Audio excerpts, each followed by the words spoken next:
Hey, what's happening, guys? Check it out. MICSIG. A couple years ago, I did a review of their, I think it was STO1104 tablet oscilloscope. These things are so cool. This is their new one. It is the STO1004. This is the first version for 2022, and it is the Pro. I mean, just decked out with all the goods. So let's have a look at what's in the box, right?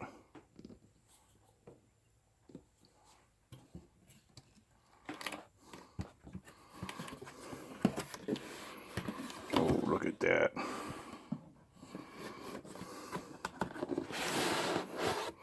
But we'll be a tease. We'll save the good part for later. And let's see what's in the auxiliary box. Accessory box. Secondary box. Alright, so first of all, we have our certification.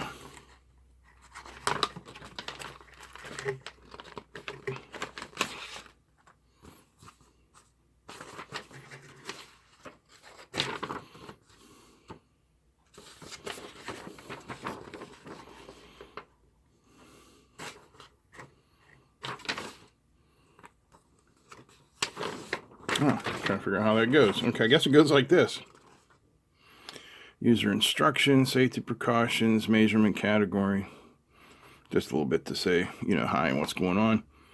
You see we're on the side panel. We got a power button, grounding hole, probe compensation, USB 2, 3, and yeah, you can put a mouse into there. HDMI out. In case you want to hook this up to your giant screen TV and show the wife your signal. Type-C USB, there's our power and a lock. Then there's our power in, but what's cool is these babies are battery powered. Our calibration certificate. Calibrated on a Fluke 9500B.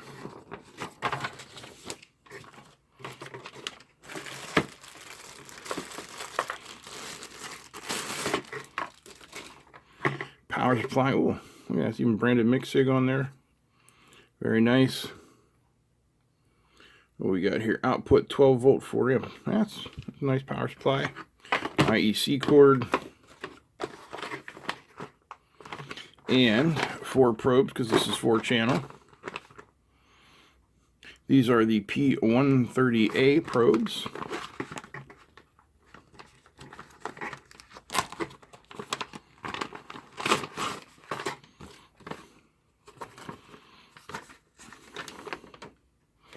There's our specifications. 10 megohms input resistance, input capacitance 14.5 to 17.5 picofarad, system bandwidth 200. I mean, realistically, these should be 300 for a 100 megahertz scope, but it'll be fine. Yep. Okay. So we got our auxiliary box out of the way. And everything here is just so nicely packed.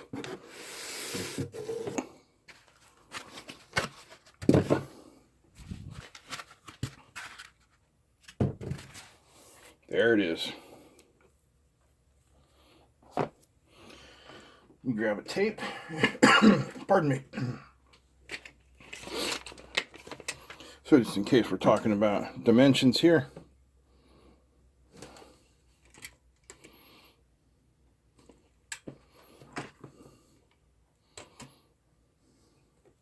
Yeah, it is not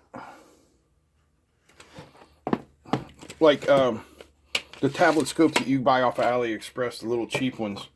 This is significant. It's got weight to it. Well, mostly the weight's probably that battery. Like I said, I've used these scopes before, and they are just tremendous. Let's get the plastic off.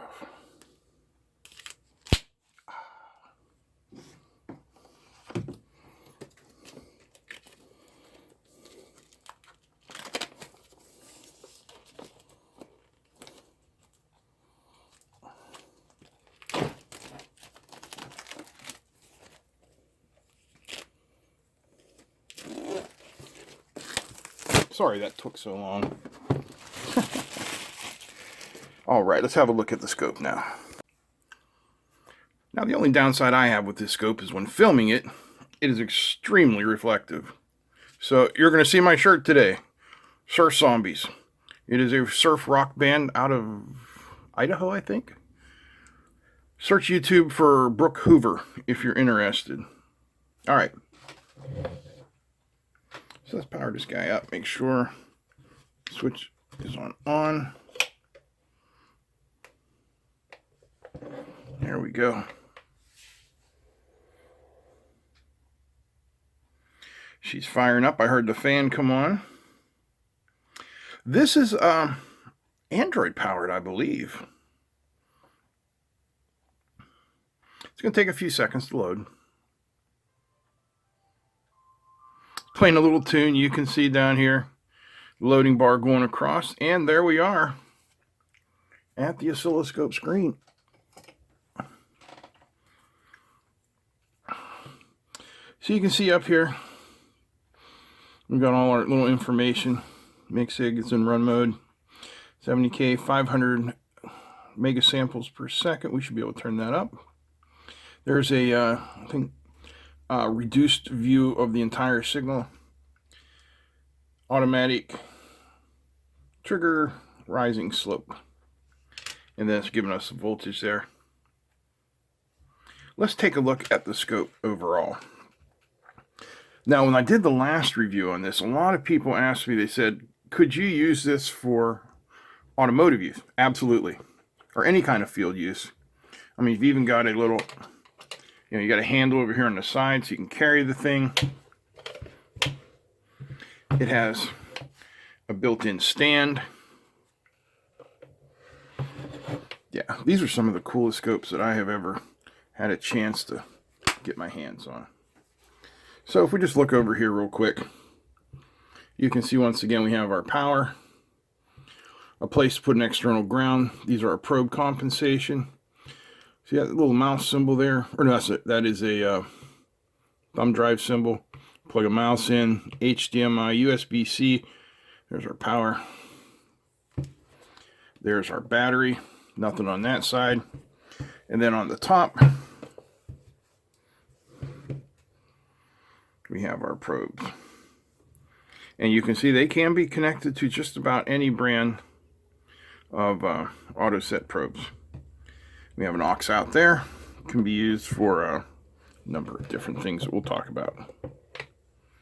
Alright, moving along. Alright, let's hook up a probe. Do some compensation, see what's what here.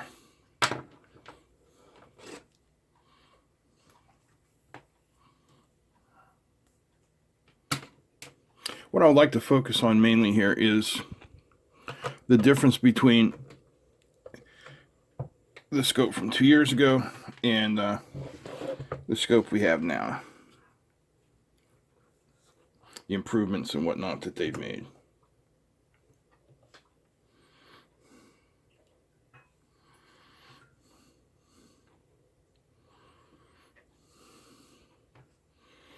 Alright, let's see what we got going on here.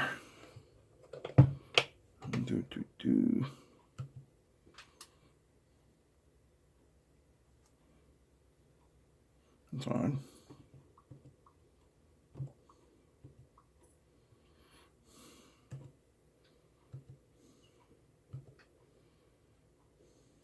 All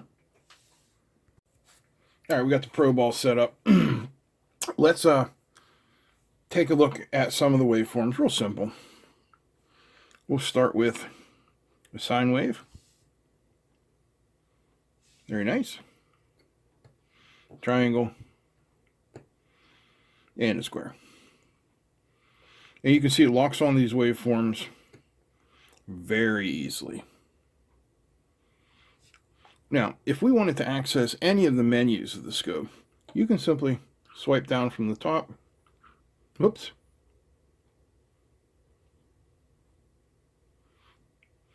You can hit the menu button, or for these menus down here, we have the quick menus that take you through a whole bunch of things. Then all you have to do is touch the screen to get out of the menus again. So let's go back and get a waveform on here. Sine wave it is. So if we want to know the frequency of the sine wave, you just roll down here, tap measure, frequency. Oops. Keep knocking that off the screen. So you see there we have our frequency, and we can add as many different measurements as we want. Duty cycle, RMS. So there's the information about our wave. Let's see if I adjust the frequency.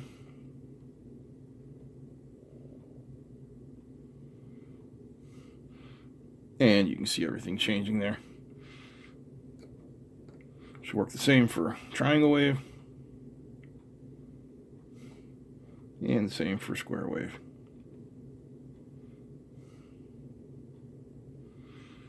The menu system on here is, it's really intuitive. Scroll down here, like those are our measurements. We also have some save things. We can save as waves. I don't know why you'd want to save as a wave, but CSV bin. And it's really simple to save. You can press this button here. And now we've saved the picture. What if we want to save a video? Well, let's try it. I haven't done it yet. So it says we need to go to a non-oscilloscope function. So we'll hit the home button. It says drag down from the top and then touch the screen. Touch the screen. Touch that. Yeah, start recording. There we go. We'll put show touches on the screen. So now we're recording. We can go to the oscilloscope. Now I'm just messing around here so you can see that we'll have something on our recording.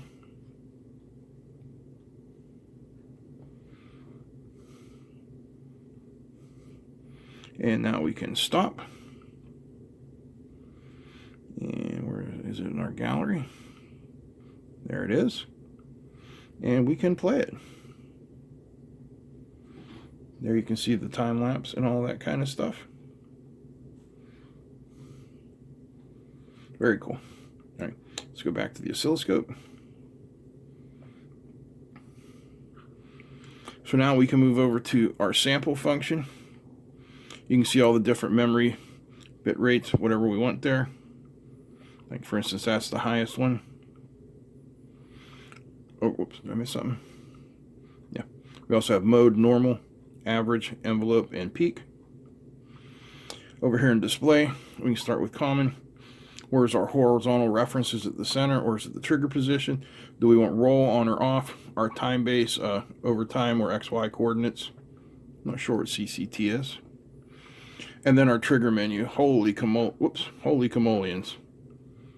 So we have edge, pulse width, logic, and edge, runt, slope, timeout, video, and UARTs. So like here we go to edge. What's our source? Channel 1, coupled DC, rising, falling, or dual. Then we come over to pulse width. We can say pulse is less than, greater than, equal to, or not equal to. Yeah, it's just beautiful.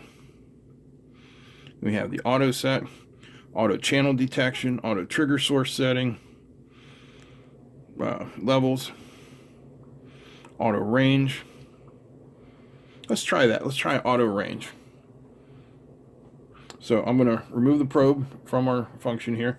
I'm going to change the frequency, and we'll come on here with, let's do a triangle wave. And we'll hit auto. And it locks in just like that. Absolutely beautiful.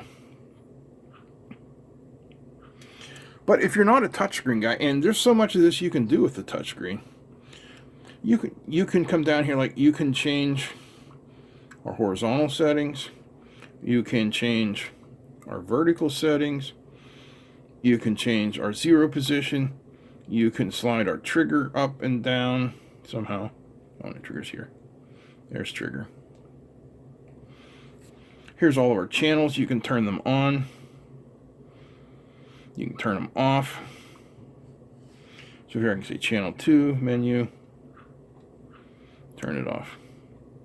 Now we're back on channel 1. Just like that. Again, we have our channel, we have fine controls. These are our cursor positions, so let's get a nice square wave here. Okay, we are at 5.41 kilohertz. Let's zoom this out just a little bit. And we'll get some vertical cursors. You can see we can do this just like this. And it's that easy to get the measurements you want. Of course, we can save them. We can do it as a video.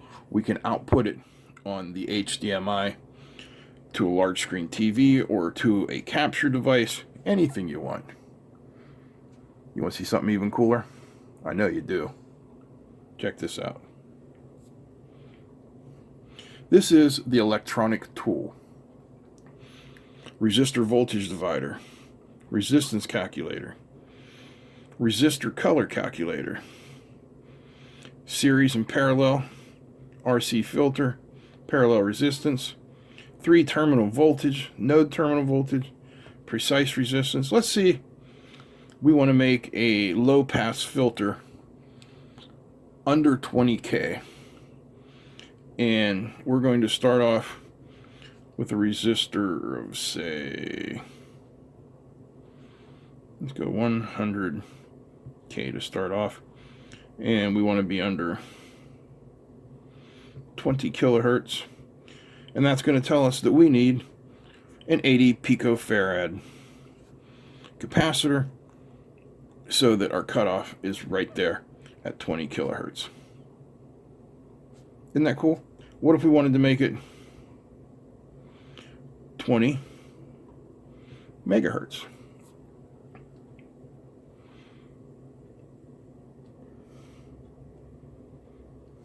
Oh, there it goes. It's 80 microfarad. And the reason I said the 20, let's go back and bring up our oscilloscope. And we can go over here to channel 1, channel 1 menu. And right here, you see we have a 20 meg low pass. We also have high pass, low pass. Look at that. That's the high pass. Those are just the harmonics coming off of that. There's the low pass. 20 meg cap. Full. Man, I love it. So cool. So that's our electronic tool, our system upgrade, our pictures. It's even got a web browser. Pretty cool, right? And the whole thing is, of course, battery powered. It's got a handle. Perfect for automotive work. And as long as it's not plugged in, I mean, probably even if it is plugged in with this isolation, but what you've got here is basically an oscilloscope that you would have to work really hard at blowing up. I mean, you could still do it.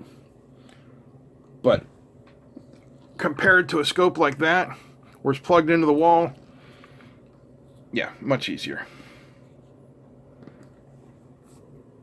There's so much to show you here, I don't even know where to go. These are our settings. And of course, I'm hooked up to the internet with this, as you can see there. Our Wi-Fi is hooked up. That's it. Oh, we can even cast. Holy cow.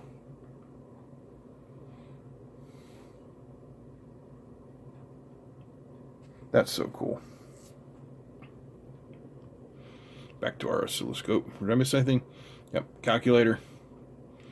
They also have an app that you can put on your phone. All that kind of stuff. So I think for the value, I'd sell for around $800 right now, end of June 2022.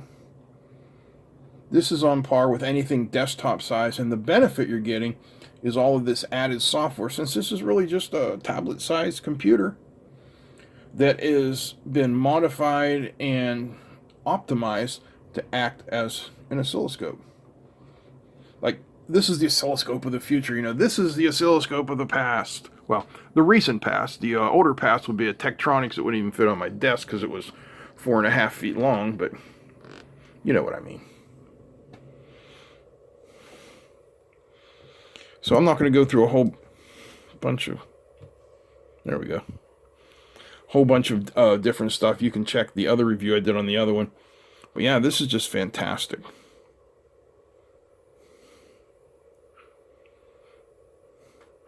So much stuff you can do with this. Alright guys, I hope you enjoyed this video. If you did, please give me a thumbs up. Feel free to comment, share, and don't forget to subscribe. Big thanks to all our sponsors, and more thanks than I can ever give to MICSIG for sending this out for us to show you. Incredibly kind and generous of them, and I truly appreciate it, and I know you guys appreciate it too.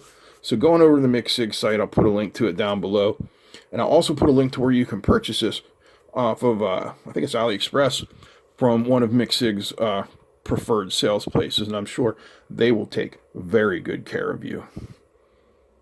Alright guys, that's it. I'm out. Peace.